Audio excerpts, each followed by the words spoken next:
Under the Radar, bringing movies and people together, one frame at a time.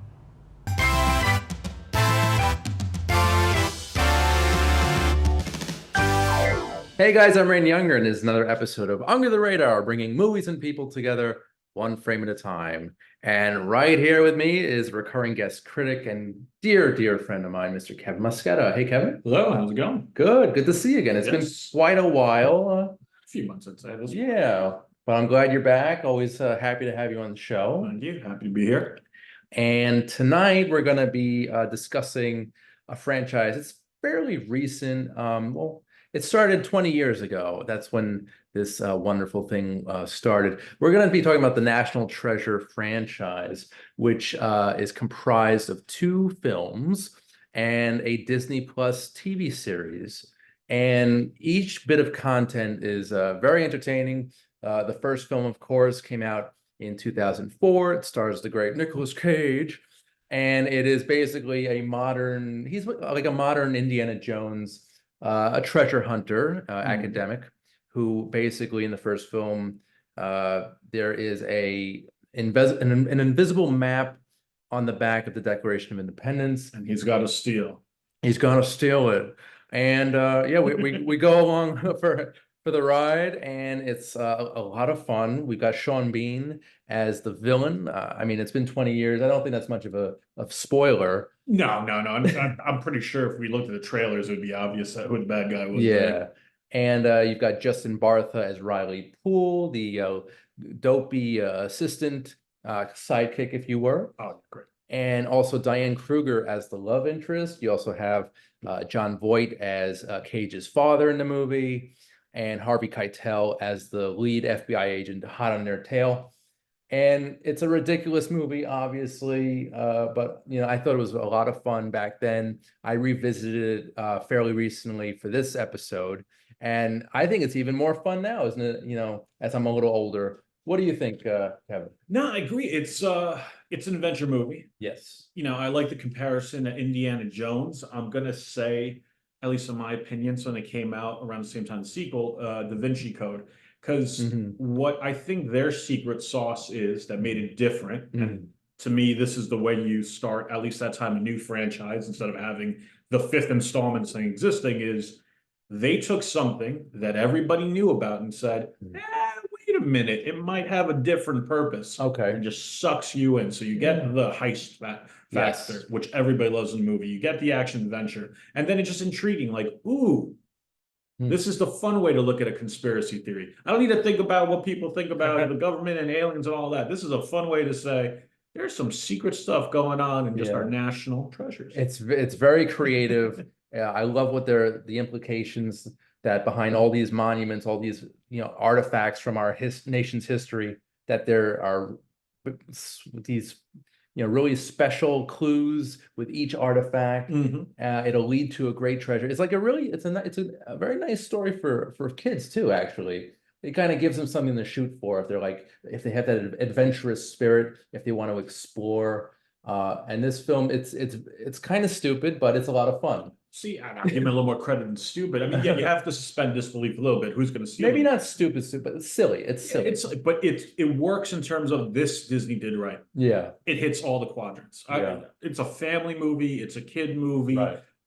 Adults can enjoy it. Everybody can, because you get the entertainment factor. Yeah. For the most part, it's relatively clean. No crazy violence. There's some gunshots and stuff, but it's all about the thrill of the chase, and everybody likes it in a good movie. Yeah, it's a fun movie throughout the entire runtime. I credit the cast, that really did a great job bringing the story to life. I just wanted to mention that this was done by a bunch of people who did the Pirates of the Caribbean movies, kind of like a family-friendly adventure. That's kind of like their forte, and this movie is no different.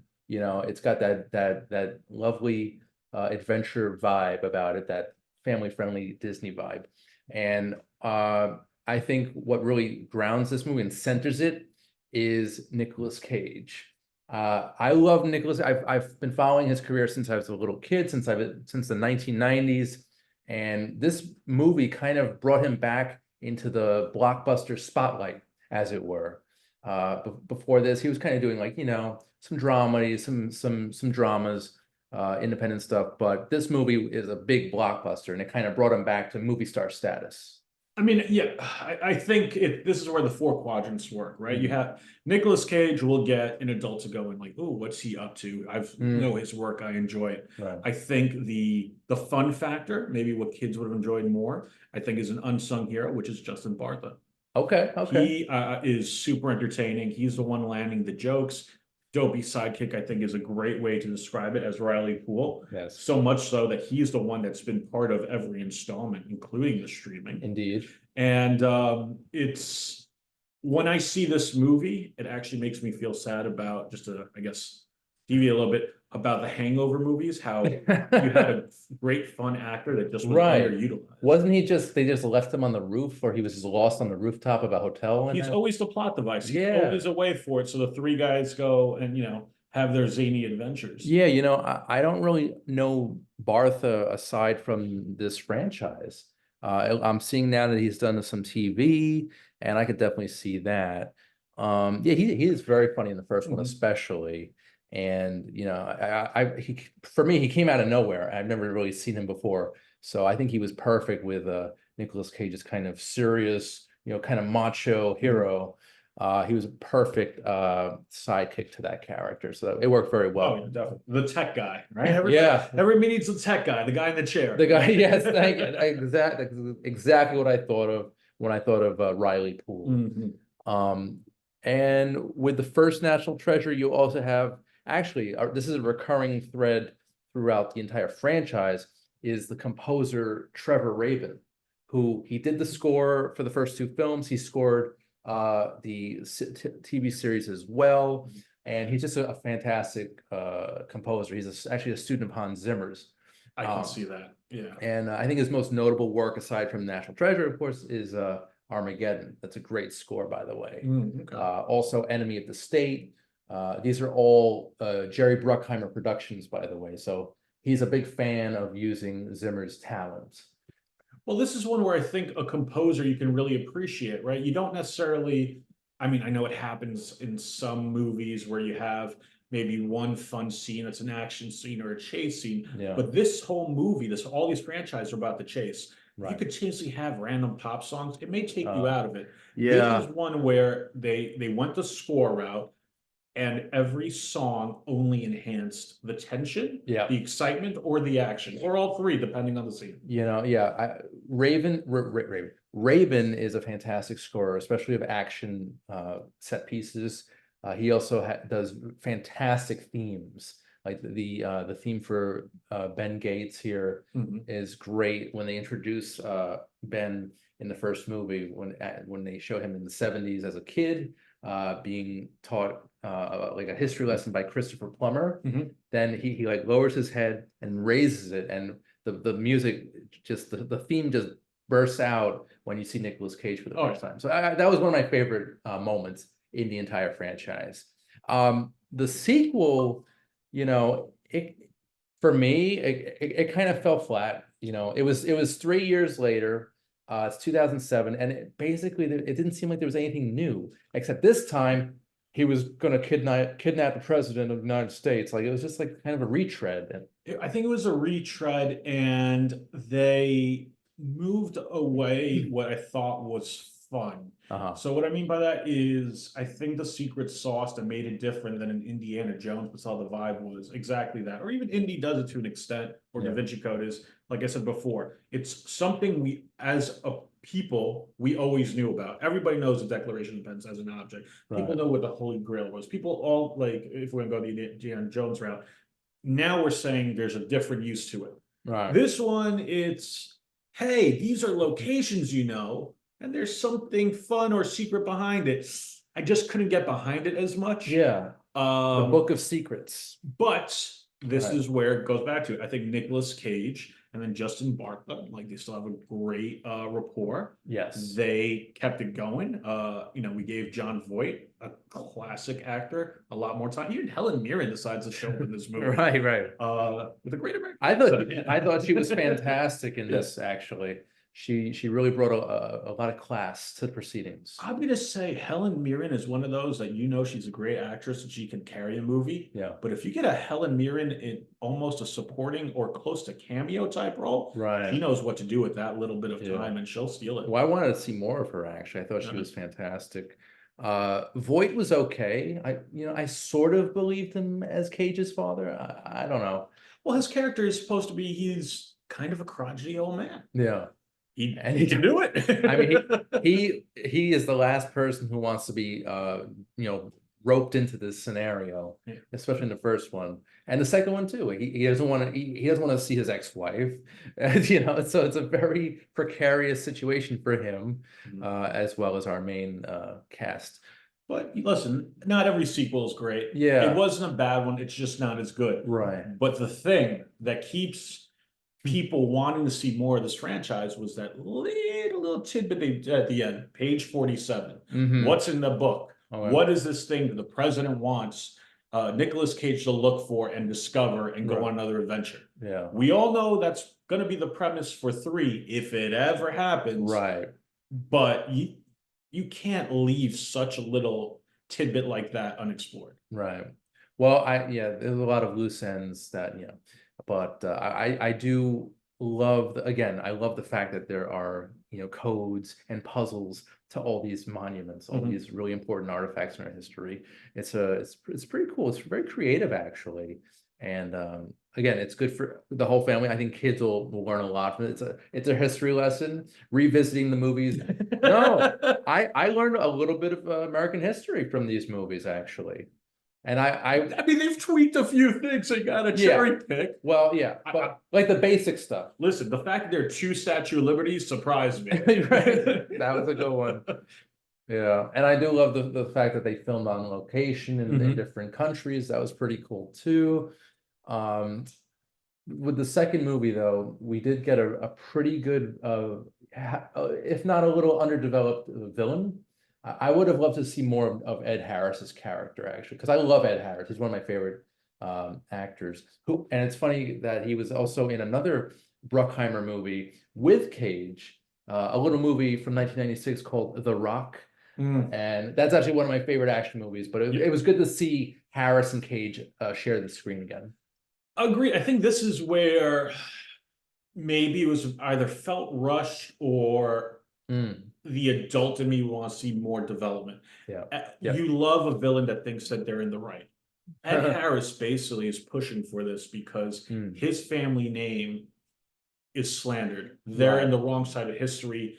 He believes it's not true. So he's doing everything to find his treasure to give his family name meaning again. That's a great premise for a villain. To clear his family name. Yeah, to clear his family. And then he acts like a villain at the end.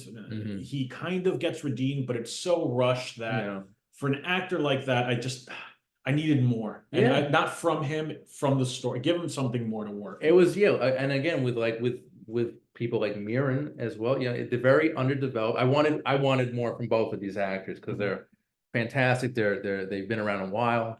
At least the antagonist. I get supporting, you may not get there, but the antagonist, he could have had so much more death. I know. Death, excuse me. It's unfortunate. And it was weird also seeing the romance between Cage and Kruger kind of dissolve a little bit in this one. It's like, I don't know. I thought in the first movie they do they have this spark about them. But then it was underdeveloped too. I think I feel like it was a way to repeat stuff from the first movie, right? By like kind of breaking them up, only to bring them back together, so they had that banter again. Yeah. Rehash, I think, would be the right word for it. But I mean, you had 2 strong movies, whether we liked it or not. This is where I put my business hat on. They combined made around $1 billion. Yeah. That pushed for a streaming series. Of course. And everybody's still talking about the third movie. Nicolas Cage about 3 weeks ago even straight up said, I don't know why this hasn't been fully greenlit yet. It's still in development. Development hell. Well, I mean, they don't have a good script yet. They have a premise, but the script hasn't been done. I'm just afraid that it's just going to be a retread of a retread of a retread. It's like the same kind of basic premise kind of recycled a little bit and tweaked. Well, I guess my whole thing is, and I kind of touched on the streaming service is it too late? Is Yeah. it too much time? Well, with the streamer, I mean, I didn't honestly, I saw a few of the episodes. I did not see the very end. I know Riley Poole does make a grand entrance Yep. back into the things. So Harvey that's that, Keitel. yeah, Harry Keitel as well, thank you. It didn't feel right. It just felt like you mentioned pop songs during chase sequences. Yep. This series is loaded with pop songs. Well, it's like anything else. Disney Yeah. put business hat on again. They were trying to bring out so many different streaming services to support Disney Plus. They're like, oh, this is a franchise they made money. Let's do it. Same thing with Mighty Ducks and a few others. Right. That Well, that was good though. never got a second sequel. But right. even that one that was good, you have a franchise that's made for nostalgia. But if you really look at it, those shows weren't made for people like you and me who were at the prime age when it came out. You're right. You're right. Right. It's for the next generation of Yeah. fans, basically. But Yeah. what I respected that they did was, and producers talked about, is clues are a big deal, right? Mhm. You don't think there's a world of clues, but historically what they want to use, there's a defined amount. They made sure, just in case 3 ever happens, they don't repeat the same clues. Okay. And they did the little hint again about page 47 that Riley and Bill Gates are still working on. Is it Benjamin Gates? Wrong Gates. Are still working on. So they're giving you that little, hey, here it is. It was a fun show. Yeah. I think it was made for a younger generation. Right. I'm a completist. That's probably why I saw it from front to back. I actually think they probably, and they had a time for it. Catherine Zeta-Jones was a pretty good. She was villain. good villain. Yeah. Yeah. She was very evil, sinister, as it were. Exactly. I did like most of the young cast and the next generation of treasure hunters, and including the young girl who's in the lead here, which is not She plays Jess Venezuela. I'm sorry, no, Jess. Yeah, she plays Jess, who right. had a very interesting thing. She was a dreamer, which was an interesting twist to put on that. It Right. gave stakes to her being able to travel in and out. Okay, yeah, Lisette Oliveira. I thought she was pretty good. I think she held her own and really anchored the show. Yeah, no, if I could give a comparison, Yeah. to me, if National Treasure is like Indiana Jones, they wanted this to be like young Indiana Jones. Yeah. I would argue young Indiana Jones is probably Are you saying, this should have been Ben Gates as a 20-year-old? I'm saying that they made a series made for a younger generation based on a different franchise. Okay. And just one did it better than the other. Gotcha. Now for those listening, and I don't even know, what is a dreamer, by the way? So dreamer is those individuals that are in the United States, that their parents may have brought them here. So Okay. they're not documented. I'm trying to use the right words here. Right. So I apologize if I say anything that ever comes across offensive, but people were born here. Their Right. parents came and they were undocumented, or they came here at a very young, no, sorry, they were not born here. They came here at a very young age, because technically if you're born here, you're an American citizen. Okay. And this is all, the United States is all they know. So during the Obama administration, they had a Dreamer program where you're allowed to stay. There's a lot more of a process that I'm not as familiar with, but what happens is there's enough gray area that, for example, she had to go to Mexico and back before the travel. Yeah. That makes it much harder for somebody that is a dreamer. So they're known within the US, but unfortunately, that can easily be taken away, and there's always the risk of deportation. So, but does she have to remain in the United States? You don't want to rock the boat, is a nice way of putting it.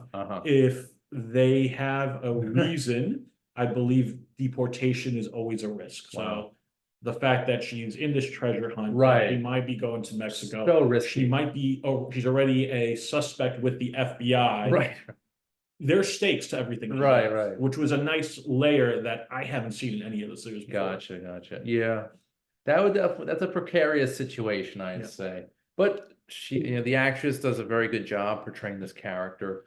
I would love to see her interact with Nicolas Cage, though.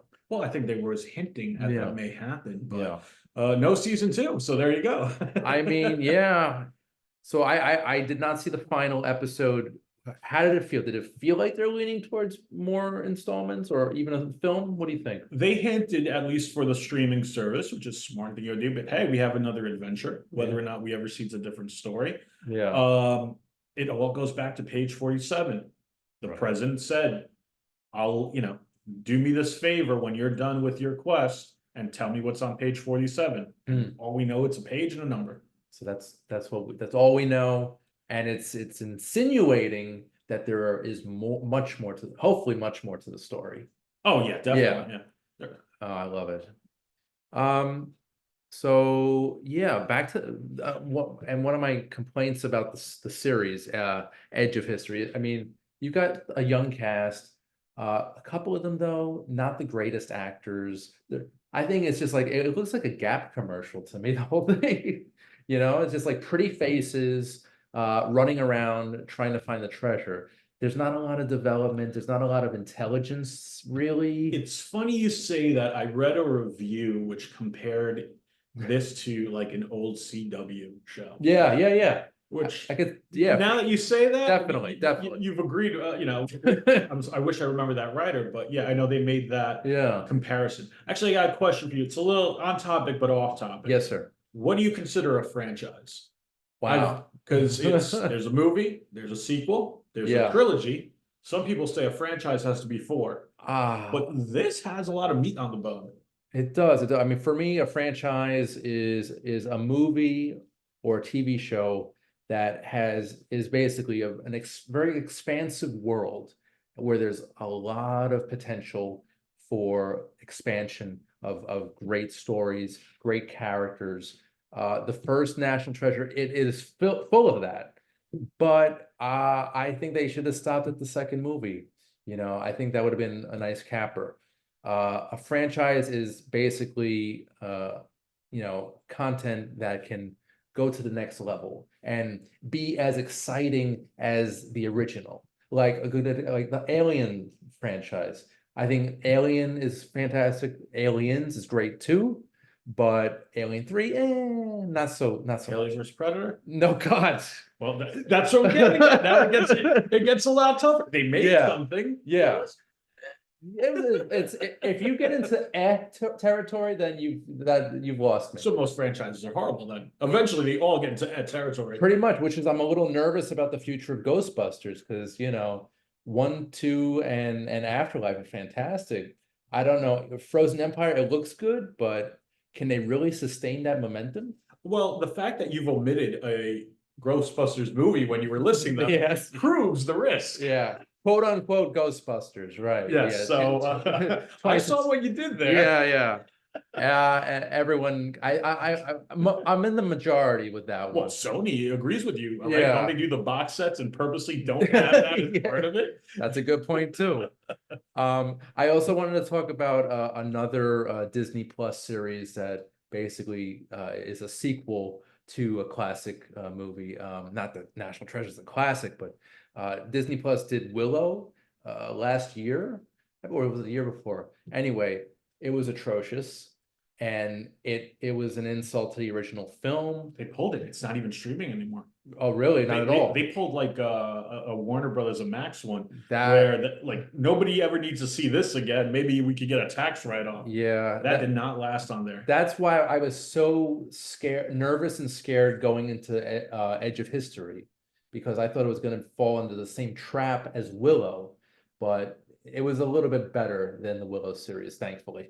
That was just the whole thing with Disney and Disney Plus. We can produce whatever. We have all this content. It's great. The only ones that succeeded really were Star Wars and Marvel. And depending on who you talk to with Marvel, not all those are great ones too. And I've seen every one of them. No. So, and even the Star Wars, there are a lot of good ones, but there are a few. Actually, no. Well, going back to Marvel, actually, I think some of the series are better than a lot of the other post Endgame movies, in my opinion.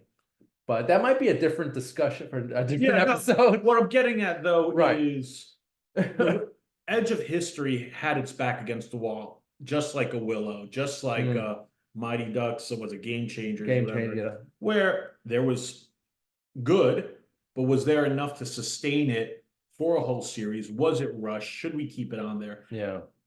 And this is, you'll see it. None of these got second. Well, Game Yeah. Changers did, but this didn't get a second season. Willow Yeah. got pulled. Yeah. Oh God. Yeah. I honestly don't see a future for National Treasure for a streaming series. I don't think Give they me the movie. Just give me the movie. just yeah just I mean don't ignore the series, but just create a solid story for the third one. I don't think it's gonna happen, to be honest with you. I think it's going to happen. It's going to be too late if I had to guess. I mean, we all know Nicolas Cage has been better with the projects he's picking lately. Yes. But the man is not afraid of a paycheck. And this has got the money. He's made like 6, 7 movies in 1 year or something. I may be exaggerating. I don't think I am No, exaggerating. If you look at his filmography, he's done at least like in the past decade, like at least 4 or 5 movies a year. And I mean, but I'm not complaining. That's not a complaint. I love Cage, and I want to see what he's going to do next. He's been around for over 40 years, like 45 years now, in Hollywood, thanks to his uncle, Francis Ford Coppola.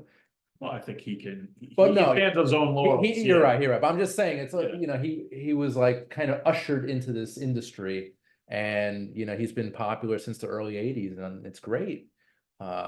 I would love to see him return as Ben Gates. Thought he did a great job. I can't think of a better actor. Maybe, yeah, I can't think of a better actor to play Ben Gates. How about you off the top of your head? I think the easy one, even though he's probably oversaturated, is oh my God, Chris Hemsworth? No. Chris. There's a lot of Chris's. Guardians of the Galaxy Chris. Oh, Pratt? Chris Pratt, because they thought he should be the next Indiana Jones. That's true. A lot of people say this is like Indiana Jones. It'd be the easy segue. That's possible, but no, I love Cage. He's so good.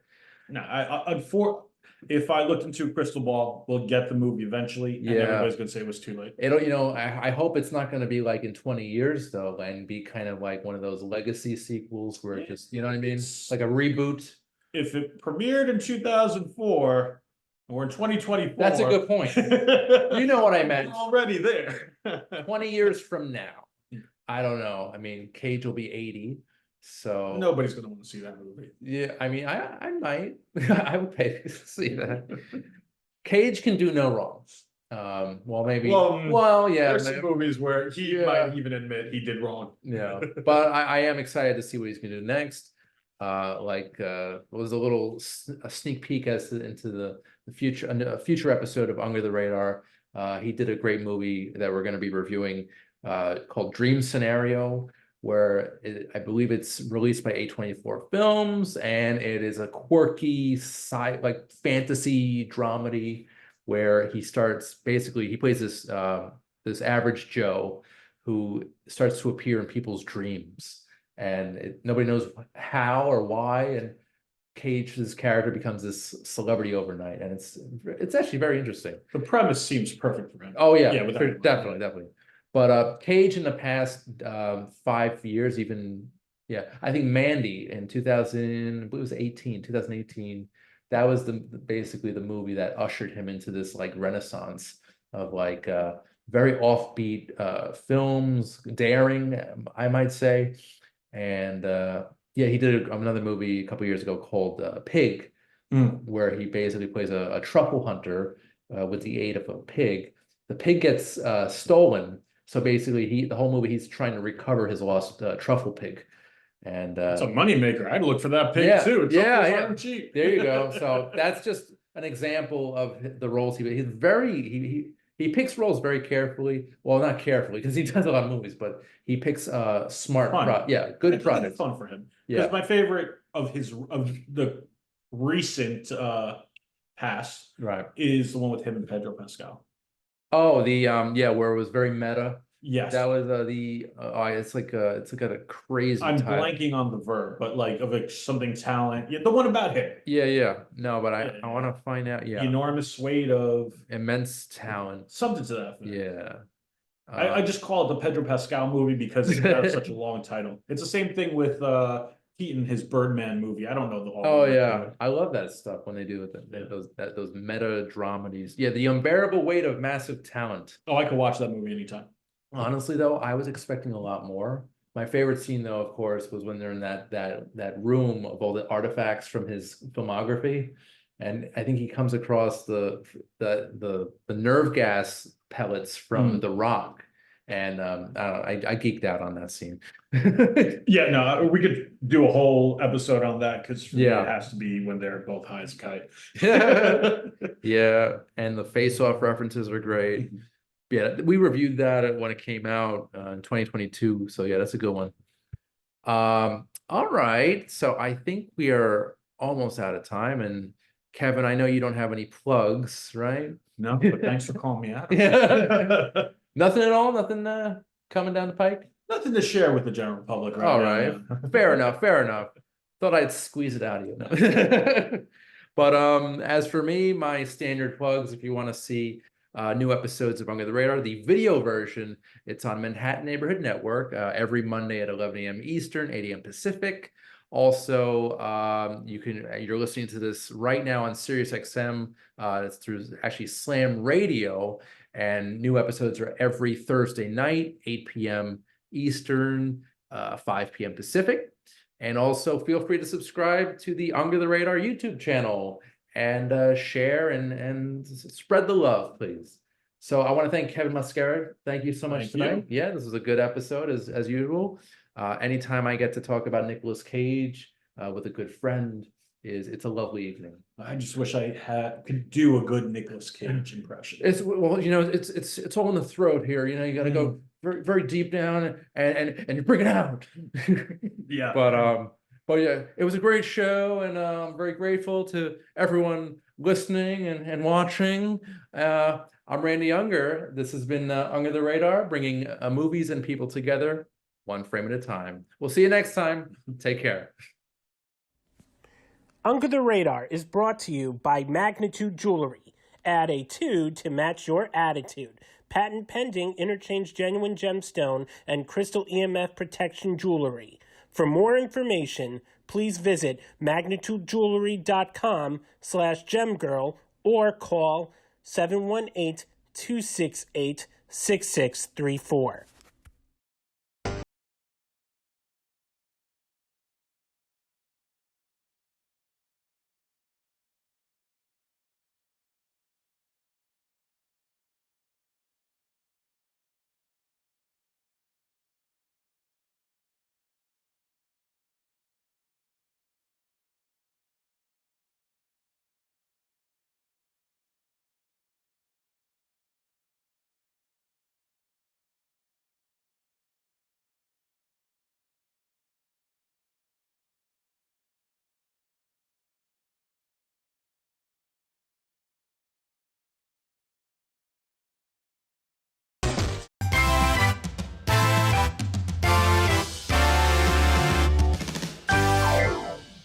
Hey guys, I'm Randy Unger, and this is another episode of Under the Radar, where we talk all things film.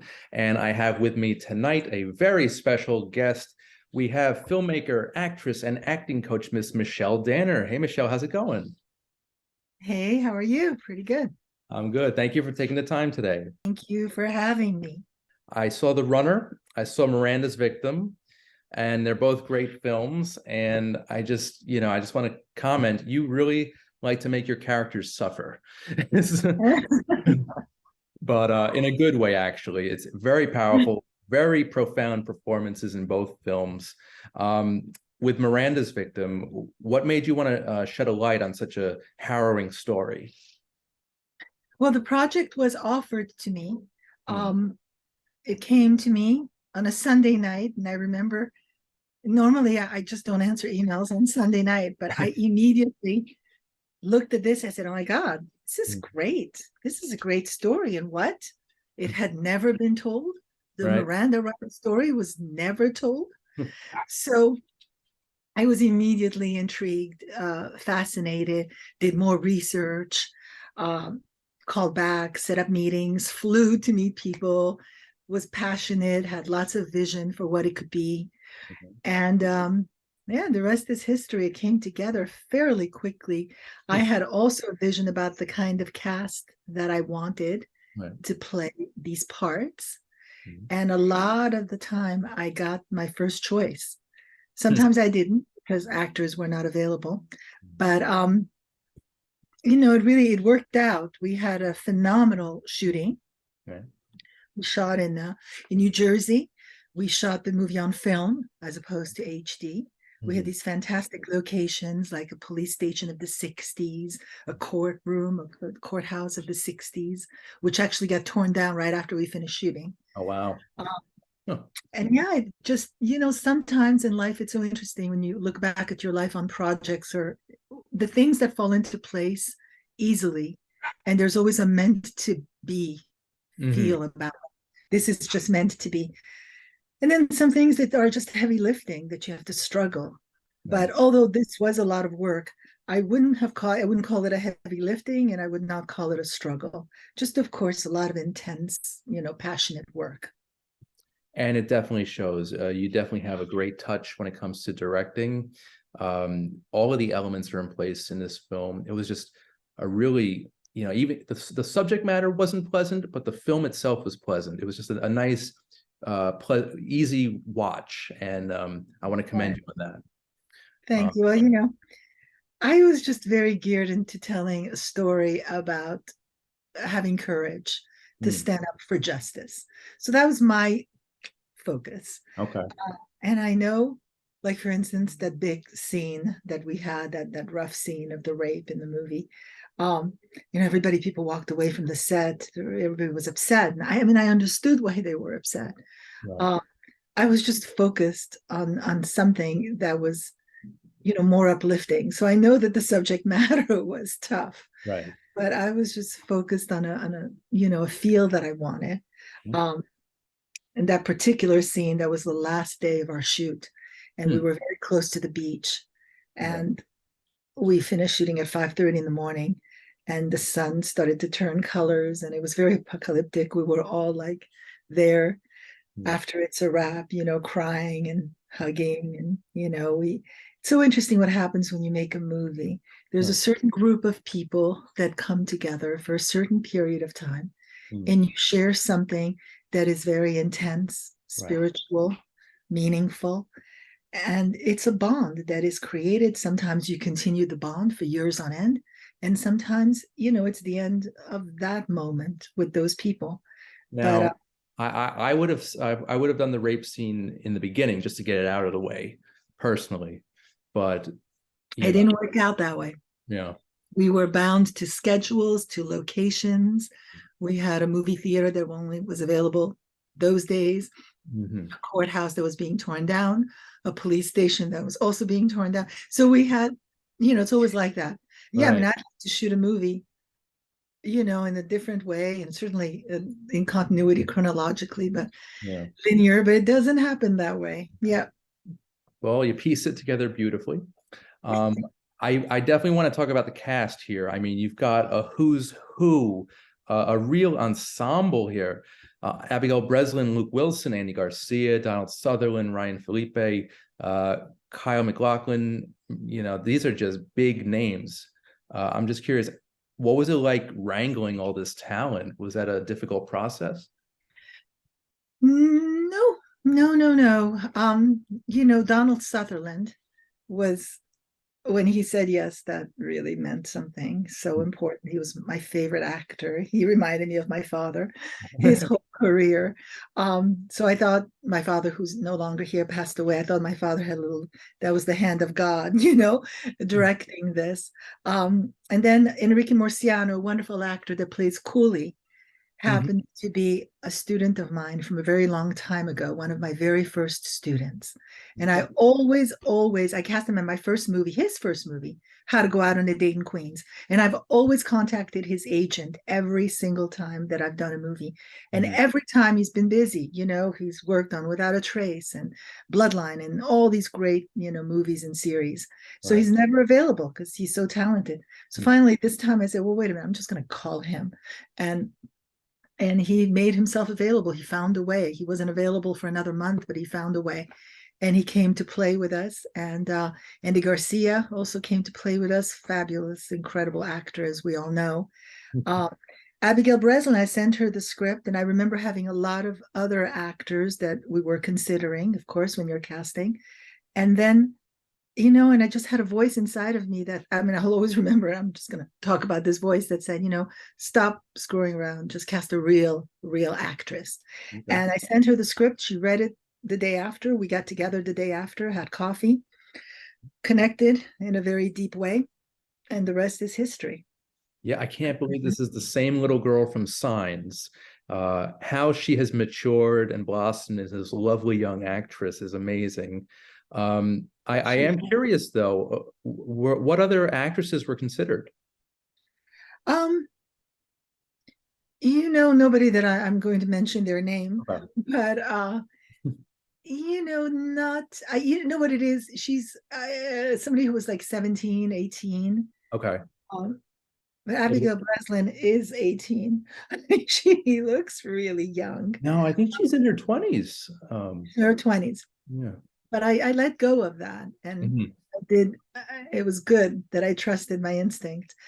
And then Josh Bowman, who plays her husband, I had lunch with him here in Los Angeles, and they have a beautiful child. And I thought, well, this family rounded itself up. I thought, well, Emily would be a great Anne. She would be a great sister to Abby. And then I thought, oh, well, first of all, Mireille Enos is one of my very favorite actresses on the face of the earth.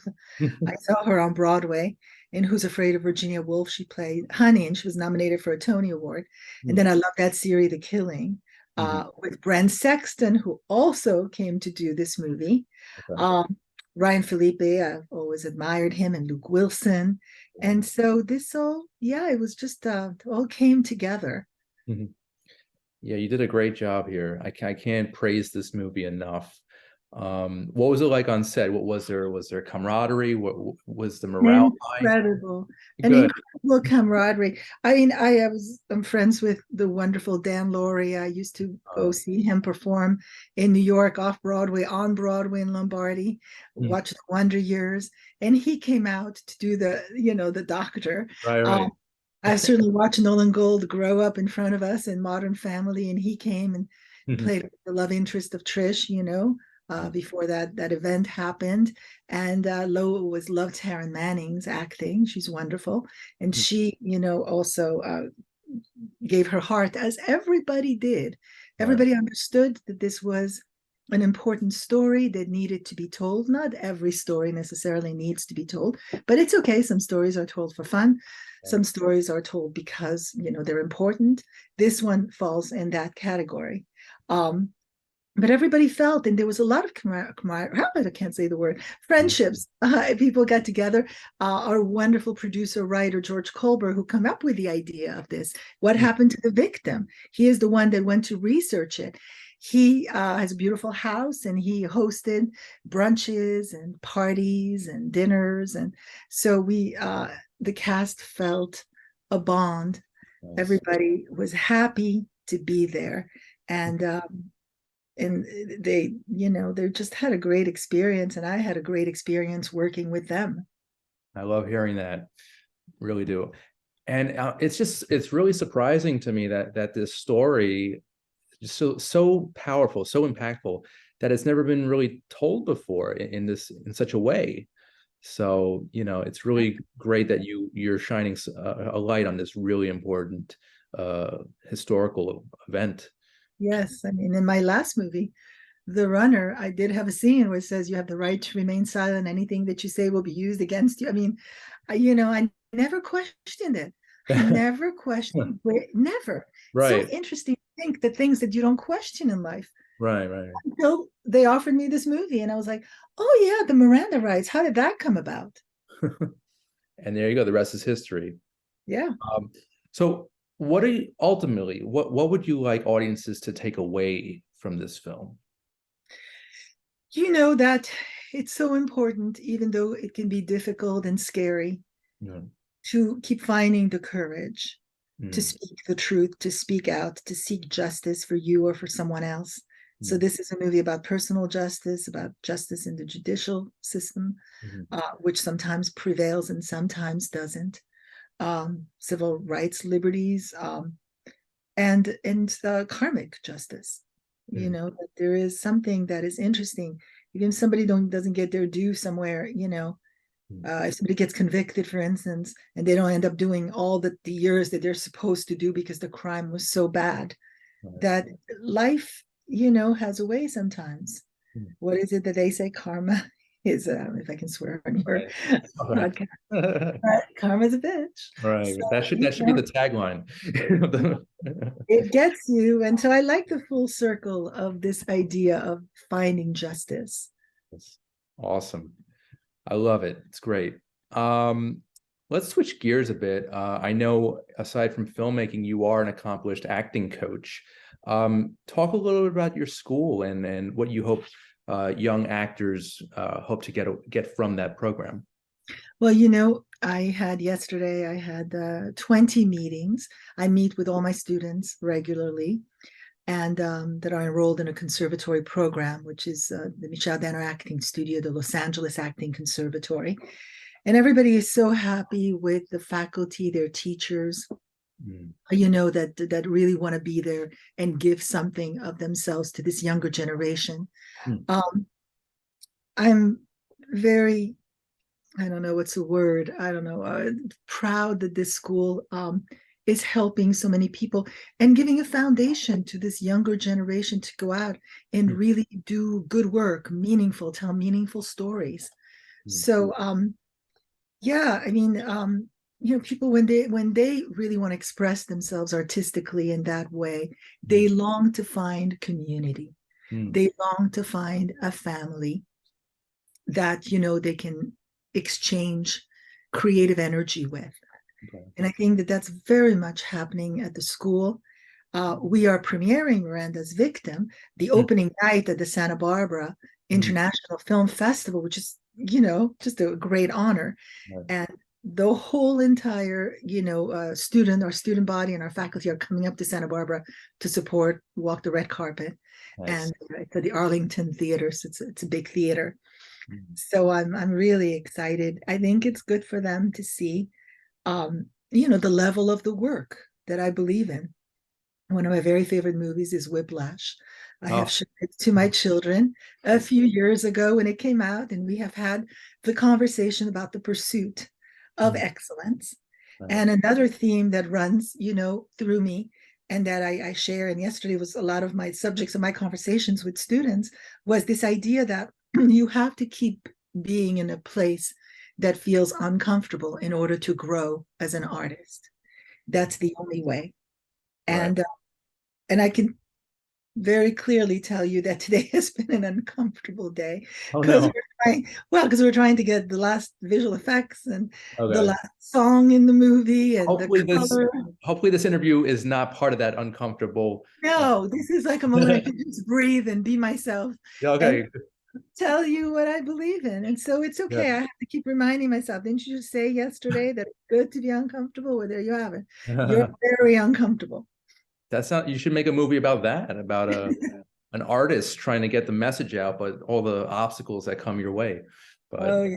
I've been watching some of these movies at Sundance, you know, and I particularly love after I see the movie, the Q&As. And, you know, it's great where you really share that. And then you see yourself in every person. You're like, oh yeah, well, that's good. You know, this movie Atonement years ago, I remember listening to the director's commentary. And they were like, it's so hard, you know, with the kids and at night and you only have 20 minutes. And I did a movie with dogs and kids.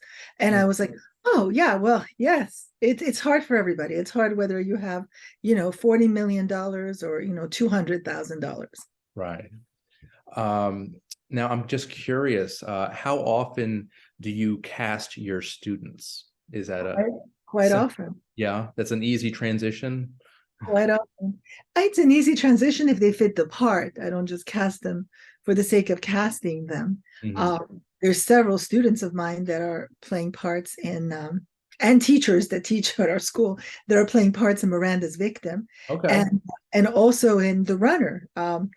For instance, the lead actor, Edouard Philippe Onat, was a student in a program. And one night I had, certainly been aware of his immense talent. And then one night all the lights went out on Main Street. So I told everybody, hold up your phone because we have 3 more scenes and I want everybody to get their work up. And so everybody's holding their lights in their phone. And he does this scene, Edouard does this scene. And I was like, whoa. And I was developing this movie called The Runner. I was writing the story, and this writer, Jason Chase Terrell, was writing the screenplay, and I gave it to Edouard, and he loved it. And we found a way to get it made. But the thing was this: we were so close to pushing it to April. And if we had pushed it to April, that's when the lockdown happened. We would have never, I know we would have not made this movie. I just know it. We just got into the elevator as the door closed. Yeah. Then I spent the whole lockdown editing. And I learned something quite wonderful, which was not to be on the fast lane, because, since we didn't know what was happening, when we were going to get out of this, there was such a relaxation in the work. I was like, oh, yeah, well, let's keep going. I just lost track of time. Like therapeutic. I didn't feel like, today you got to get through this scene. You're going to do, no, it's like, it's all good. And that's, I think the work paid off there because I was in that place of not that frenetic thing, I like that mindset. You're so zen, it seems. That's great. I don't know. Somebody will tell you here, I'm not zen today. But but wait, the truth is that I am very calm. Everybody has remarked on set that I am very, very calm because I don't like yelling and I like everything being harmonious. I always make jokes that, I like just classical music and candles and flowers around me. So you're not J.K. Simmons in Whiplash. Yeah, definitely. No. Not as a teacher and not as a director. Good. I like to hear that too. So in your humble opinion, what makes a great actor? Well, it's an actor that's willing to take risks. Risks with their interpretation of the character that they're inhabiting, risks with choices, how they're going to play certain moments that they're not necessarily how you would expect somebody to react in that moment.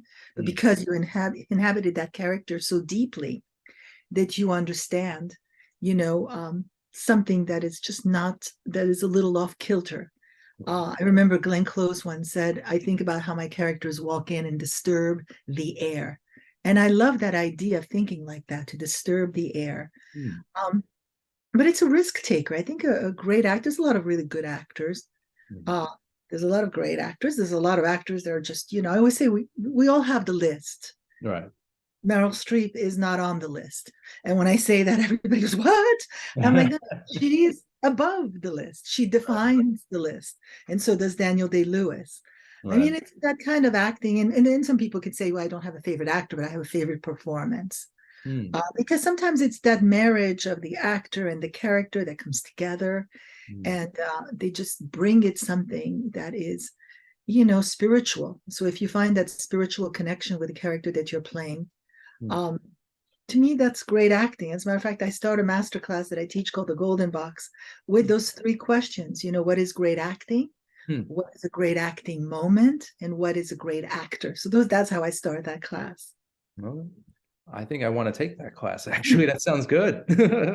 April is the next time. Yeah. Okay. Good to know. So I also wanted to talk, aside from your acting school, you are also involved with the Creative Center for the Arts. And I believe you are involved with that with Larry Moss. Yes, Larry was a teacher of mine, a wonderful teacher and director. As a matter of fact, we worked on some projects together, and he co-founded with me the theater on Main Street. Since then, since COVID, we have unfortunately moved, and Larry moved to New York. And now I have a small theater, a very cute little location with a beautiful outdoor courtyard and classrooms and offices on Washington Boulevard, close to Sony Studios. As a matter of fact, I had a mural artist go all the way up and, paint some quotes. You can't spell heart without art. If you're driving from west to east, if you're coming from east to west, you cannot make art without heart. And those are very, I think, symbolic, of our philosophy. So we have since COVID, slowly but surely, we've, started again, and we have classes in person, of course. And I've been working during COVID with the wonderful, formidable actress, Anne Archer, who I absolutely adore. And we worked on a piece on a one-woman show called The Ticket to the Circus, which is written by Bonnie Culver, who was a friend of Norris Church Mailer, who was the wife of Norman Mailer. And it's a beautiful piece. It's incredibly well written and gives a great performance. We filmed it, and we're going to show it on virtual theater fairly soon in the next few weeks. And then we're going to do live presentations of it. And Anne is absolutely phenomenal in this one-woman show. Great. That sounds exciting. I remember Ann Archer from Patriot Games, early 90s. Or Fatal Attraction, where she was nominated for an Oh, Oscar and a Golden Globe. Yes. yeah, there you go. I think that's a better performance. Fine actress too. So okay, we have a few minutes left. I just want to see how can people see The Runner, and how can people see Miranda's Victim? The Runner is, I believe, everywhere. It was distributed by Saban Films. It also went into the movie theaters. Okay.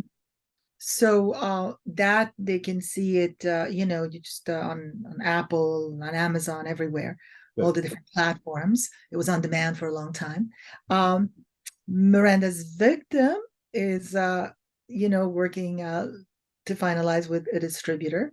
Okay. And so I think it'll probably come out in the fall, I think. We're going to do the festival circuit, a few more festivals, and then it'll come out in the fall. Very exciting. And the film is great. I can't praise it enough. I just put together my list of my favorite film, top 10 for 2022. And I think Miranda's Victim might be on for 2023. So it's really a quality film. So yeah. Are there any other projects or anything you want to plug at this time? Yeah, I mean, I have several projects. Oh my God. I have a wonderful comedy, romantic comedy called Starstruck, a wonderful comedy called The Italians, and another dramedy called based on a book called The Uninvited by Craig Schmel. I've been offered a few other things. So, it's the same thing when you're working in movies, you never know, how it's all going to land, you have to find a cast. But I'm definitely at work seeing what the next move is. I didn't quite yet give birth to Miranda's Victim because, like I said, we're still doing color tomorrow and visual effects. So we're almost there. And then I think that the birthing will come February 8th in Santa Barbara. Okay. Yeah. Well, from the screening link I saw, it looked beautiful. So FYI, it looks great. Thank you very much. Yeah. So Michelle, I want to thank you for your time tonight. This was awesome. It was great meeting you. Great to talk about your work, and keep going. You're on a hot streak. It's great. Thank you very much. Have a wonderful evening. Thank you. You too. All right, guys. I'm Randy Unger. This has been Under the Radar. We'll see you next time.